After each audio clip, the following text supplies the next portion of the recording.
Thomas House didn't set out to run a business. He just wanted to coach athletes the right way. Today, he's the owner of Rain City Strength, a respected private training facility known for the results that they create for today's youth athletes. We talk about how he built a referral-focused model, what it takes to create a culture that keeps clients for years, and why knowing who not to train is just as important as who you say yes to. This episode is about clarity, conviction, and building a business that reflects your values. Let's go.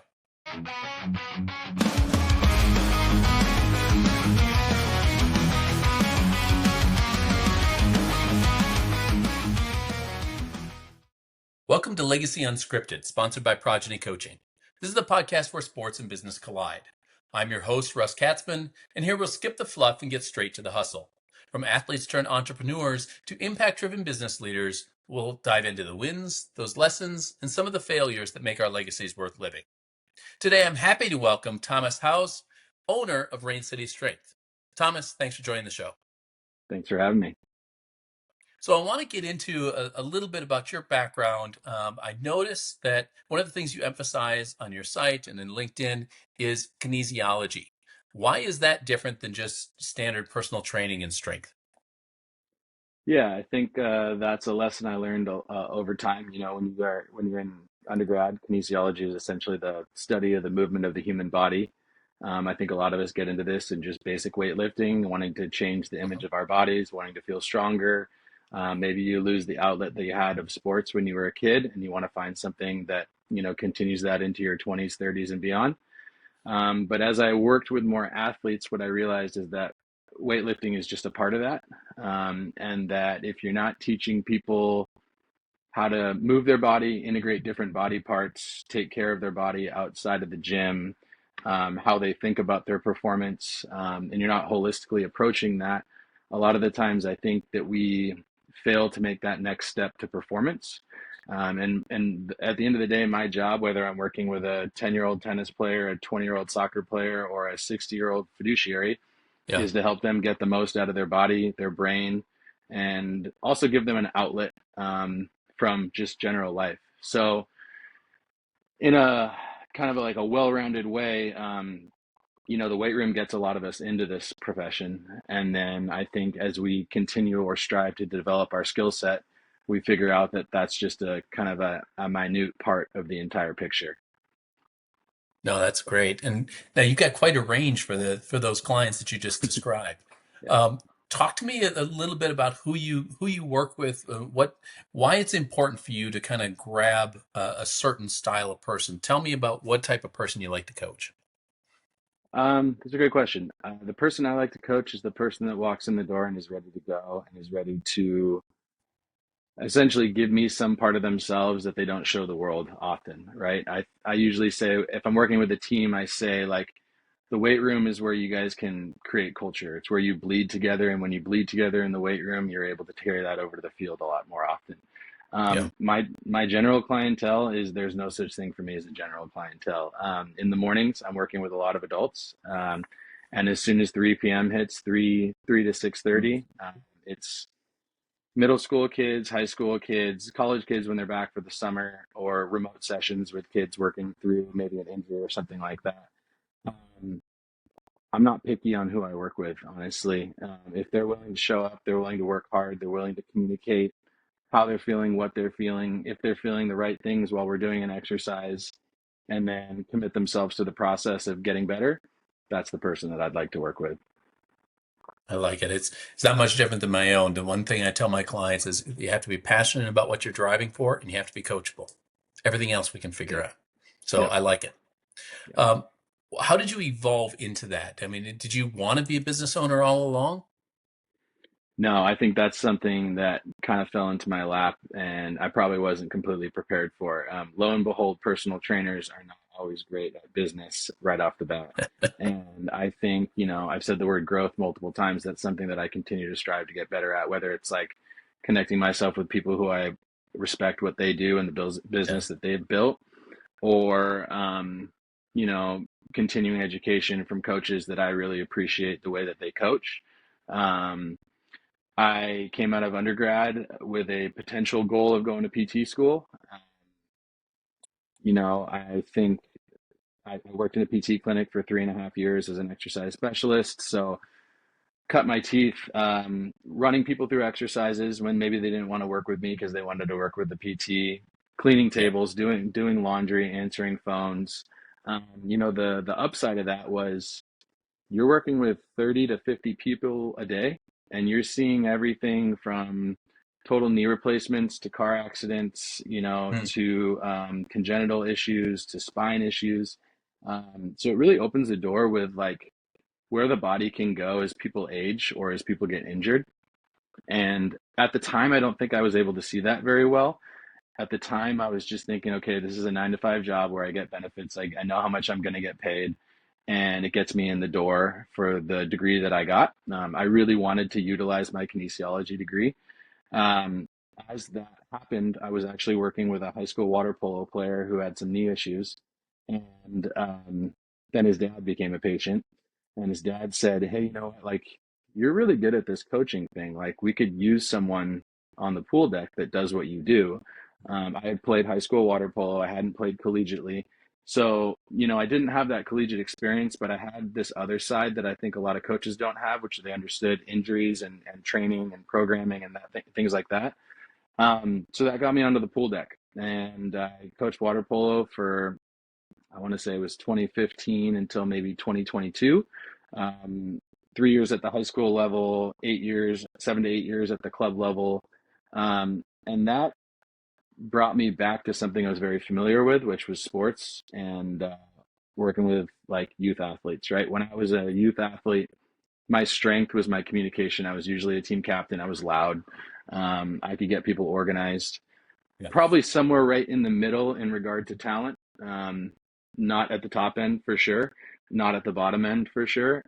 But I found that I could use the skills that I had as a kid that I didn't even think I know I had, and Mm. I could use that to start trying to like mold a culture or mold an individual player or help someone figure out a path when maybe they're struggling, whether it's again physical injury, mental.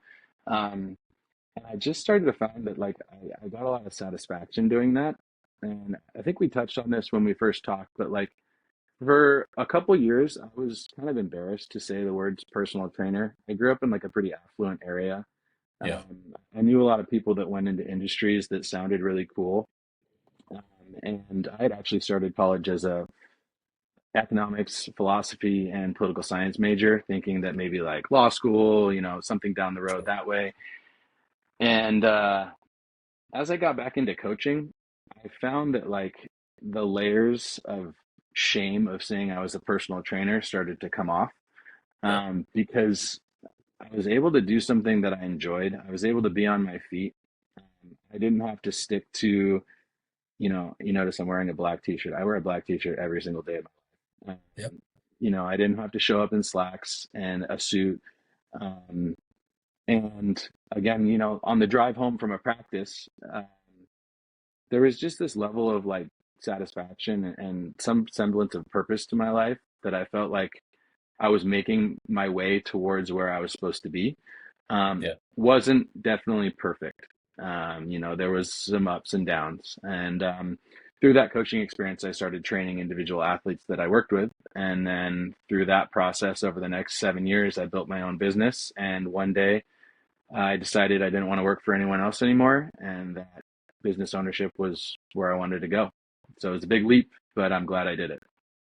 Well, and I think we'll get into some of that runway that you went through of Hmm. having the business in addition to having a full-time job and starting to grow it and what that leap felt like, because that's an important inflection point. But I want to put that off for a couple seconds, Hmm. because I don't want to let you quite off the hook on your ideal Okay. client.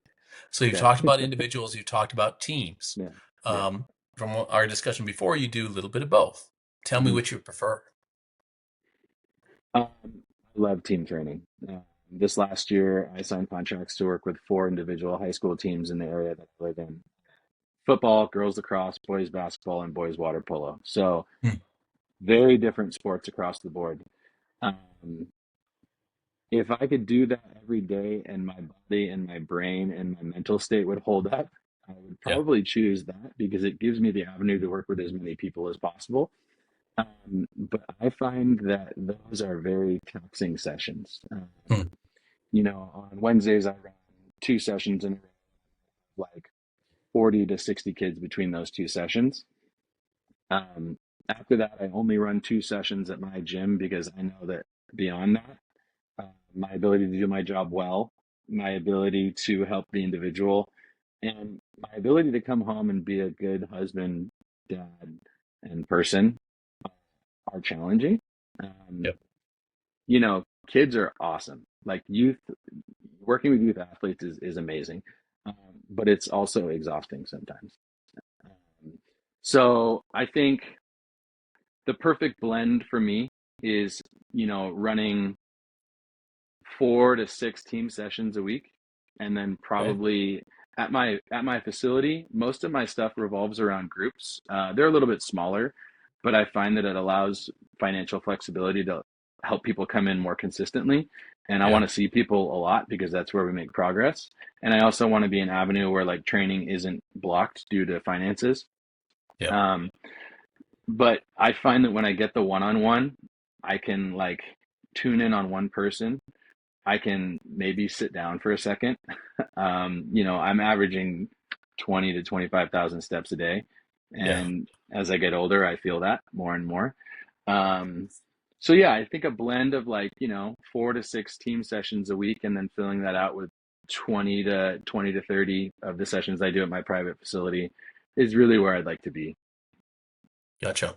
And have you thought about the idea of bringing additional trainers in with yourself and additional individuals that share the same type of mindset and what that might look like? Do you want to expand it, or you like it the way it is now? That's always the thought in the back of my head. Um, I think this is where I have to check my ego sometimes, and Hmm. also just think about what's realistic. There are a lot of perks to being a solo entity LLC. Yeah. Whether that's not dealing with personalities. If I make a mistake, it's my mistake, not someone else's mistake. Yep. Um, there's tax benefits, right, from being able to open up certain accounts where you can put money in and save for the future. Yep. And again, going back to the idea that like, I've worked in big companies and I've seen people that I love and really respect have to move away from training or coaching or treatment to move into the management side. And I saw the effect that sometimes that had on their mental health. It kind of puts you in a bind sometimes. That being said, I run an undergraduate internship every year. Mhm. So last year we had 7 kids throughout the entire year. Um, and what I started to do with that is it's like a kind of a long-term job interview. These kids are in there for 3 months. I can see how they think, how they coach, how they communicate, how they get along with other interns. And if there is an expansion in my future, um, that's probably where I'm picking who I'd like to work with. Our facility is a little unique. We have a large 11,000 square foot facility with, I think, 13 full-time coaches, and everyone runs their own business. Um, the beauty of that is everyone can do their own thing, pick their own schedule. And again, if they make a mistake, it's usually on them versus someone else. Sure. The challenge of that is you have 13 different personalities trying to make one holistic system run. And we were started by a gentleman who started, I believe, in 2001. Man, I'm so grateful for that man. His name's Kirk Bradshaw. He allowed me to have space to do what I do now. And going back to your original question, if I can give that back to someone in the future, I think that would bring a lot of like happiness and purpose and gratitude to my life. Just paying it forward, essentially. Well, give me an idea of what that space looked like, because there's a lot of times when people start a business on the side, they don't want to they don't want to tell people about it. They certainly don't want a boss to know about it, that they're doing something on the Mhm. side, because they worry that the boss will say, "Well, no, you can't do that," or if you're going to do that, then I'm going to have to find somebody else or whatever. Even if they're putting their full effort into their full-time job, but Mhm. what the job that pays the bills does for them is it pays the bills while they are building something on the side. I always Yeah. refer to that as the runway. I always tell clients, I say, at some point, You're going to reach it where you're not quite making what you need to out of the side business, but you know it has the potential, Hmm. and you're going to have to make a leap. Right? That Yep. boat comes into the harbor, but it doesn't come all the way in. You got to swim out and meet it. Yep. And so there's that leap. There's that moment of saying, shit, I guess I just got to go for it. Yep. What did that moment look like for you? Oh, I remember the moment I opened the door of my job and walked out on my last day and Yeah. took that breath and went, here we go. Um, again, mentorship in my life is pretty important. The gentleman who was the clinic director of the clinic I worked at, I'd shout him Yeah. out as well. His name's Mark Bama. He's the owner of Lake Washington Physical Therapy in West Seattle. Um, Mark was huge in me becoming the person that I am today, and he's someone I still keep in close contact with. The lucky thing was I was working in physical therapy, Hmm. and my business I was opening was more on the training side. So there was less of a conflict of interest, I guess you could say. Yep. And Mark was hugely supportive of me doing what I ended up doing. And having someone like that in your life that believes in you is pretty important for me at least.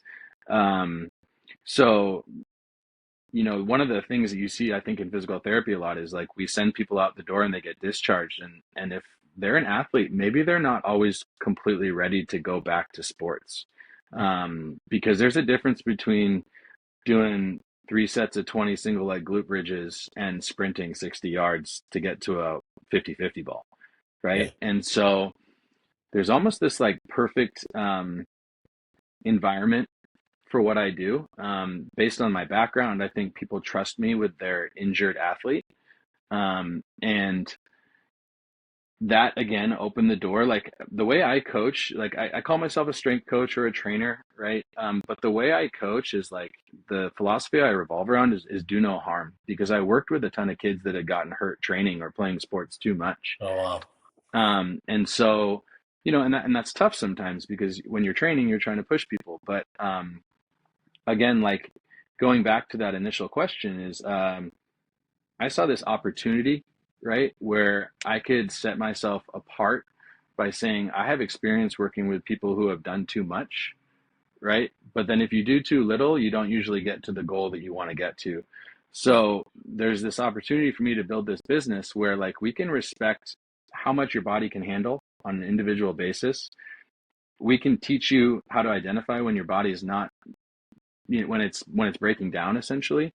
And then if I can do that with enough people, that message starts to like proliferate into our community. And then I don't really have to do a lot on the marketing side. I've found that marketing for me is me doing a good job and then me communicating with the parent, the kid, the PT, the doctor, whatever that may be, in a professional way that I learned from some of those previous experiences. And if that happens effectively, I don't have to do a lot to make my business grow. The calls Well, tend to come to me. yep. And team success goes a long way too, right? If Yeah, you yeah, you are the fitness coach for a um, team that won the state championship or won the conference championships or yep, something like that, you start to get some exposure because yep, coaches talk about that kind of stuff. Who's doing your strength? Who's doing your fitness? Your yep, people just don't wear down. Why yeah. is that? Well, it's because Thomas is doing an outstanding job. Um, Take me back to that moment when you walked out of that full-time job and you took that breath. Did Mhm. you expect it to create what you have now, or how has it changed? No, I had no idea what was going to happen. Yeah. It was, again, it was a leap of faith. I went back to that mindset. I was working with probably 10 athletes at that time, and I was trying to put a lot into those kids. And I was able to put more into those kids because I had the bandwidth to do it. Hmm. Um, and I think, sorry, I was going to gather my thoughts really quickly on how to answer that. Go ahead. My business now is at this point where I'm not scared of growth, but I know that if I grow too quickly, that my quality of my product goes down. Because again, it's just me. Um, Yep. and really, it's like it's like doing it in a guerrilla sort of way, right? Not guerrilla animal, but like Yeah. grassroots from the ground up. And there was this time when I started working at the facility I'm at right now, right when I was starting to think like, hey, this is a possibility. I remember thinking like, how the hell do you get clients? Like we're not a 10 people walk in the door every day wanting to get in shape kind of facility. We're a private facility where most of it's one-on-one training or small group training, and Mm. everyone's built their own thing. And I remember looking at these guys that had 8 guys in group at the time and going like, well, how do you get one of those? Like, Yeah. how does that, how does that happen? And I think if you, and I don't think I knew this at the time, but I knew what I was good at, and if I stuck to that process, the chips started to fall, right? And again, there was like those scary moments where I was, can you pay the rent this month? Can you go to the grocery store and not have to check your bank account before you want to buy, X amount of groceries, right? Yeah. Um, but I just kept plugging away at it. And another thing was I worked like 70 to 80 hours a week at that point too. I was working a 40-hour job. I was training probably 20 hours a week, and I was coaching high school water polo 5 days a week, which realistically is like 6 days a week because you have tournaments on the weekend, you're driving kids to tournaments and things like that. Yeah. That was sustainable slightly in my mid 20s. But I think what I noticed is that like I was pretty grumpy a lot of the times when I got home. And I think in a coach's head, you're always thinking like, man, when I'm 60, how do I do what I'm doing right now? So can I figure out how to make this thing evolve to make it sustainable as my body gets older as well? Yeah. So that's like stuff that plays in the back of my head quite a bit. Again, if I on a busy day, there might be 70 people in front of me, between groups and one-on-ones, and that's probably not something I can push into my 50s and 60s, right? And and Yeah. and be the person I want to be outside of my job. Um, but I feel incredibly blessed to be in the position that I'm in because again, this thing has grown on its own without a ton of like I don't have a big social media presence. I don't put out ads. I don't, again, what I do is I try to do a good job and then I try to talk to people, and then if they enjoyed what they like, I say if they enjoyed what they got from me, I say, hey, can you tell others about this? Yeah. And that's tended to work out pretty well for me. I tell you, we've got a woman in one of my networking groups, local real estate agent here in Vegas, and every time in the networking group, when she introduces herself, she says, "I do my business entirely by referrals." Mhm. Um, and I've always kind of looked at that aspirationally, saying, I'd love to get to that point of where it's all referrals, right? A certain portion of my own Yeah, business comes out of referrals, right? Which is yeah, always good. It's always wonderful when somebody that has succeeded based on some of the work that you give to them, mhm, um, that they turn around and say, you know what, you need to go work with this guy because he's going to help you mhm, out. mhm, It's nice to have those referrals, but it'd be so wonderful to know that everybody that comes to you has come from somebody else, and that you don't mhm. have to be marketing. You don't have to be out there pushing yourself, and you can be selective on those that you want to work with. Yep. It's just such a great place to be. Yeah, and I'll just touch on one more thing. I found that the people that come from referrals Yeah, um, are more ready to buy into what I do. And I'll just give certainly. you a quick example. I have one cold call guy looking to get in shape. No, he's a tennis player. He said, I serve 80. I want to serve 105. Okay. Okay. Okay, cool. That's a pretty big, for an adult tennis player, that's a pretty big jump to make. Yep. Showed up to his first session 15 minutes late without the paperwork, wearing jeans, and then proceeded to tell me how everything I was telling him on how he was going to get there was wrong. Oh, We're working. I say, it's okay, not so coachable. we need to work on your hips, and we need to work on how you project vertically off the ground to create force to serve. He's like, no, no, I serve with my shoulder. I said, okay, well, your shoulder is the last bit that hits the ball, right? Yep. But guys who serve well, go home and watch them on YouTube. Watch slow motion videos of guys who serve the ball really well. It doesn't come from their shoulder.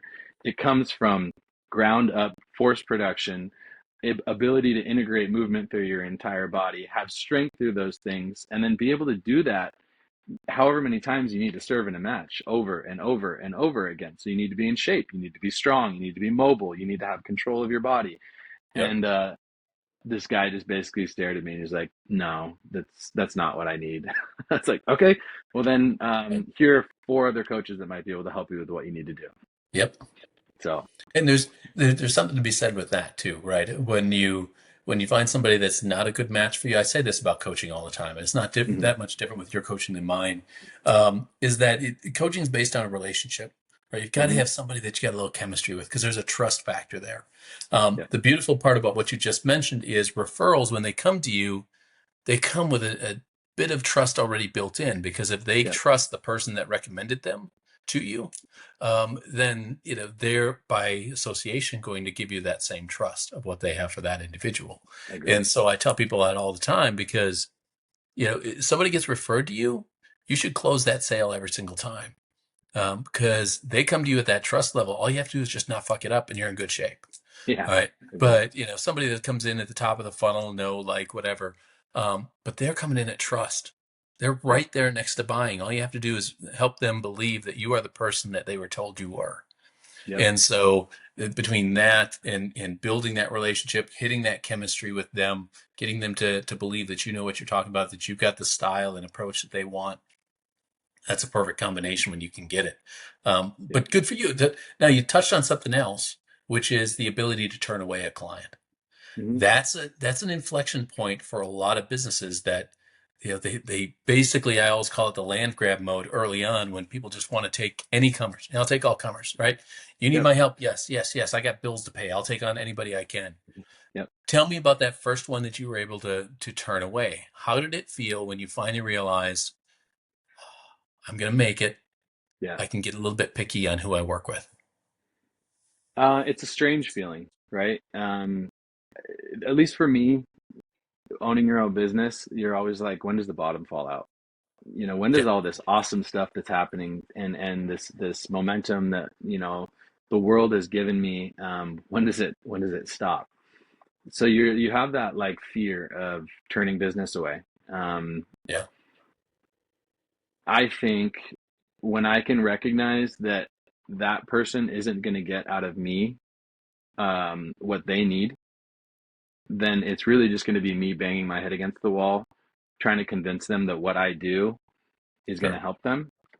um, I can look down the line and say, like, this is going to be best for both of us, right? So, I love to lift weights, but if you want to go be in a bodybuilding competition, I got three names for you that will help you better than I can. Yep. Um, I run poorly, but if you want to run an ultra marathon, I got two guys that I can send you to that are going to be better for you for an ultra marathon. And I think at the end of the day, again, from that guerrilla grassroots marketing perspective, if I Yeah. can recognize that and not like let my ego or my fear of monetary compensation get in the way of making a rational decision, man, that person's going to be better off. And they're going to say, hey, I went to this guy and he didn't just blow smoke and tell me that like he can help me and then not help me. He actually sent me to someone who could help me. So, I haven't turned away a ton of people, but I turned away a kid last week because he's not physically ready to train right now. He's got a back injury. And, my first session with those kids are always pretty light. And we couldn't figure out three things we could do that didn't hurt. Oh, that's tough. And at that point, it's like, this kid's been out of his sport for 6 months and he wants to train and he wants to get better. But I said, look, I'm not qualified to help you right now because I'm a coach. I'm a strength coach. You need a physical therapist. So here's this physical therapist that I work with all the time that I've sent probably 50 athletes to, and she sends Yeah. athletes to me when they're done. She's going to be the one that can help you right now. Um, because if we do what I do and we try to progress, you might get worse, and then you might have a longer road back to recovery. And that's just honesty, right? That's just Yeah. like being on, and it's with a 15-year-old kid, which is really hard to do because again, he can't do something that he loves right now. And I can tell him like, I'm here when you're ready. I'm here, and we'll get after it. But right now, if we push med ball throws and squats and lunges, and we teach you how to bench press, and we teach you how to row. Like, you've got like four things in your body that hurt when we do a basic exercise. Like, it's probably not going to work out the way that we want it to. And then I'm not doing my job very well. Yeah. So, at the end of the day, it comes back to like the quality of care that I give isn't always the coaching I can give. Sometimes it's like the referral, or just the sentence I can say to the kid that, like, look, this is going to be hard. You're going to bang your head against the wall. You're going to be frustrated. I get it. Um, but like, stay in the process, right? Because if you stay in the process, you'll get there. Stop looking at what you want to do a year from now and look at what you can do tomorrow. Yeah. And that a 15-year-old kid's not always going to listen to that, but at least I gave him that part, right? Yeah. At least I gave him a fighting chance based on my experience. Well, and not just the kids. Sometimes the parents are the ones that are pushing them, right? The parents are the ones who want to get him Yep. back into sport Yep. faster, and that's a whole different level of trying to deal with somebody. Yep. Um, you, we've talked a little bit about this being able to vet and turn certain people away. That's great in a one-on-one scenario. How does that work with a team? What happens when you get into a team and obviously you've got some leaders out front, some captains, as you mentioned, that are out front leading and Mhm. doing the things they're supposed to do, but you've got other ones that just don't give a shit about training, or they're there to pick dandelions in the outfield Yeah. or something. Yeah. Tell me how you make that work with somebody like that when you're supposed to be training the entire team. Yeah. Um, so I worked with a local high school football team this last summer. We ran a 6-week strength camp where the goal was to come in, teach them the lifts we were going to do, teach them Hmm. how to go from high volume when they're not playing football, and then drop the volume as they start playing football, when to Sure. do the fast stuff, when to do the strength stuff. And, there's 120 kids on that roster. Oof. And I'd usually have like 40 to 60, because some parents don't know you and they're not going to send a kid to a training session where they don't know the coach. Yep. Some kids already have their own trainers. Some kids like to work out by themselves. That's not my thing I need to worry about. I need to worry about the product I give when I show up. So Hmm. day one, I've got like four dudes that are seniors. We'll call them dogs. These guys Yeah. they are ripping in the weight room. They are doing stuff after the first three sessions. They're like, this isn't hard enough. Okay. And so my ego's like, what? Like, all right, well, all right, I'm gonna smoke you on the next session then. But Yeah. at the same time, over in the corner over there, I got freshmen putting up a barbell that they have no business being around, right? And in a perfect world, we'd have those two groups separate.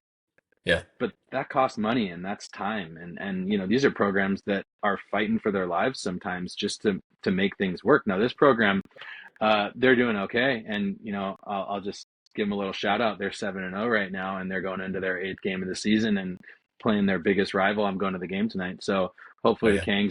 Kangs bring it out on top. But Yeah. um, I have two rules. There are only two rules when I'm working with high school kids, of where the door will open, you will be asked to leave. If you do something unsafe, and that's not like, so I'll give you an example. If you are changing the weights on your squat rack and not paying attention to the kid squatting next to you in the next rack, Mhm. and you hit his bar while he's doing his squat, okay, cool. Like, that's strike one. We're not going to get on you and yell at you about that, because maybe you didn't realize that was going to happen. But you have to understand, if he had 315 on the bar and you tap his bar sideways and he's going down, you just risked his health. So Yeah. I just need to make it very clear that's not okay. Strike two, I'm sorry, you're out of the session. Okay. So that happens multiple sessions in a row. Then it's okay. We need to like sit down individually with you, one of your parents, and the coach, and we need to just talk about why this is important. Another thing, safety wise, is, again, like, I had a kid put up, maybe this kid's 125 pounds soaking wet, brand new to lifting, puts 115 on the bench press, and the bar just collapses to his chest. Yeah. Okay, cool. We have two lessons to learn there. A, progressive overload means that you progressively overload things over time to get Yep. stronger. You will get there, but you're not there right now. If you do that again, you will be asked to leave the session. And then B, who is this guy's spotter, Yeah. Exactly. right? And spotting doesn't mean you're standing there not ready when that bar collapses. Spotting means your hands are near the bar and you're in a position where if he fails the lift, you're ready to help him out.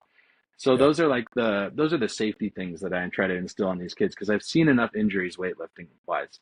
I have a kid who was not a kid anymore. He's 6'5", 315 pounds, plays collegiate football, monster. Really strong Oh, kid. He went into his weight room freshman year in high school. They put 410 pounds on his back to squat because he's already really big. He didn't know how to squat. He broke his back, oh, oh, right? So those are the things that we can see. Like strength coaches are awesome, but strength coaches can get carried away with these numbers that they want to yeah, pursue, right? If someone doesn't know what they're doing, you can't load them up like that because again, it's a kid. They don't know any better. They're going to do what you tell them. Um, and then number two is if you're derailing a session because you're just not there mentally, right? Like, and mm, again, in a group of 50 kids, that's tough. They're friends, maybe they're not friends. They're if they want to goof off, I say like, hey, fun is a big part of us having a good session. But if you don't know what you're doing, you're not doing it right, or you're not paying attention while you're spotting, then fun doesn't matter. Those yeah. things matter first, and fun comes second. Because if we don't have this, then this doesn't matter. So, I dealt with this in a session this week. There's one kid, and he's just kind of out to lunch sometimes. Um, cool. So we're going to have an individual conversation because maybe that kid has something going on behind the scenes, right? I usually think that like a kid that isn't always focused or wants to derail a session or goof off, like maybe that's like a sign of something else going on in their life. 15-year-old kid, yeah. And I'm There's not a lots of it therapist. going on. Yeah, I'm not a Yeah, therapist, right? So I have to stay within the scope of the what I do for a living. But yeah. accountability, right? Accountability to yourself, to your teammates. Show up when you walk in that door. Be ready to get a little bit better today. Safety, right? And then once we know how to do all this stuff, like a good weight session is loud, Yeah. right? It's loud. The music's up. People are pushing each other. You are giving each other. You are highlighting other people's successes. Whether that's the kid that couldn't bench 85 pounds and he just hit 100 pounds, or the kid that I put through Werner Gunther's 3x7 crazy squat set where they're doing like a crazy amount of volume in one set and he aces it. Um, again, it's like going back again. I can get on a tangent here, but going back to your original question, I'm not going to ask you to leave unless you are mentally taking away from someone else's session or you are physically endangering yourself or others. Those are like the two big things for me. Well, and I think you touched on another little, I won't call it a danger for you or a challenge for you, Mm-hmm. but social media is what social media Mm-hmm. is, right? And so you look at somebody like and not to put them on the ropes here, but somebody like the Philadelphia Eagles Mm-hmm. throwing out, Saquon doing his Quadzilla thing, bending the Mm-hmm. bar over his back with ridiculous Mm-hmm. amounts of weight while he's squatting. And kids see that and it gets put on a pedestal, right? We Yep. all had it over the years, right? We all saw different things that force us to want to be better. I want to be that. I want to be. And what they didn't show in that video is the progressive weights that got him to that, right? Is Yep. all the hours and years of work to get him to that point. Yep. And kids think they can go out and probably work with you, do some stuff on their own, and get there in 6 months. You're not going to get there in 6 months, No. right? It's just not going to happen. And some people will never get there, right? There are Yep. some bodies that just are not designed for that, whether it's just genetics or just bad nutrition, bad sleep, bad habits, whatever the case may be. Yep. Those things are all going to get in the way. How do you battle the things that these kids are seeing online? How do you get them to realize that there's a different reality for them than what they're seeing online? Another great question. I think social media is awesome 15% of the time. I think what you're seeing with the younger generation right now is you're seeing this explosion of kids that want to get in the weight room, want to Yeah, train, want to get strong. Man, that's pretty cool. That's a lot better to me than some of the other things that a young person can do. Where that becomes a problem is when you start to deal with the body dysmorphia stuff, right? Like, yeah, the guy that you're seeing on the internet that has 1 million likes, it has 1 million likes for a reason because he looks great, he's doing yeah, something crazy, or he's a professional athlete that you aspire to be. I worked with some pretty high level athletes, but it's like, what minute part of a percent is it that someone is going to actually go get paid to play a sport, right? yeah, So, like, goals are good, right? If you want to do something, you have to understand that there's a process to get there, right? And that overloading that process too quickly, again, you're going to get hurt. You might get hurt, right?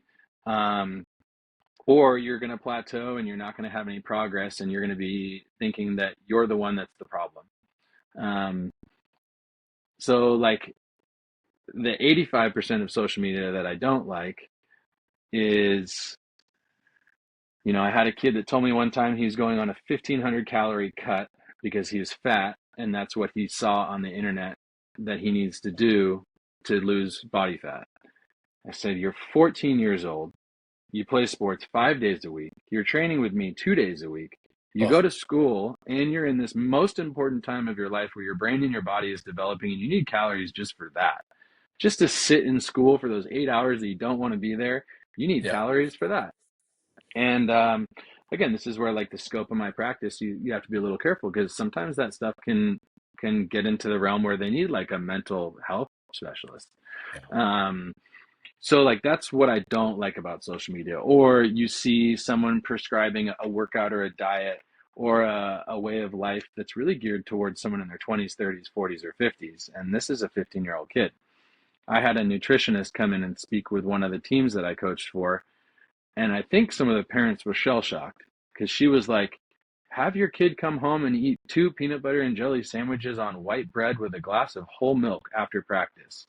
Like, and some of the parents were like, "Oh, gluten, like, oh, peanut butter, like, oh, bad fat." And she's like, "No, like, they need calories, man." Like, and we're seeing it for some of the people who are responsibly doing this stuff now, where they're saying, like, carbs are the most important thing you need after a hard workout. You yeah, can't go low carb and be a 15-year-old kid that's trying to get better at their sport, right? And, like, I think there's nuance to this, where, like, diet is obviously very individualistic, but you never know with what you're saying to a group of kids with what a kid is hearing. yeah, So, like, I've speaking with this nutritionist and a pediatrician that I work with, they were like, never say the word calories to a group of 50 kids ever, right? Never. Be very cautious telling kids to count their calories. So if a kid wants to get involved with their diet, what I say is, okay, like, know on a general level how much protein is in this and carbohydrates are in this, and how many times you need to eat today to get to your rate that's just keeping your body at minimum. And then if you have a tournament that weekend, or you're trying to put on muscle, you need to be eating more than that, right? Because I think some objectivity to that is good.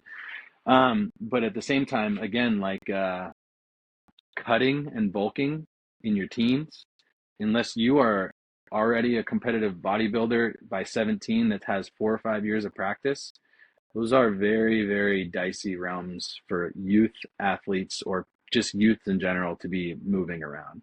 And then, just going back to the exercise stuff you talked about, I'll just give you an example and close with this. One of those dogs on that football team, he's their running back. I stopped the session at the end of the session. I pointed to him and I say, how long have you been working? And he said, 5 years.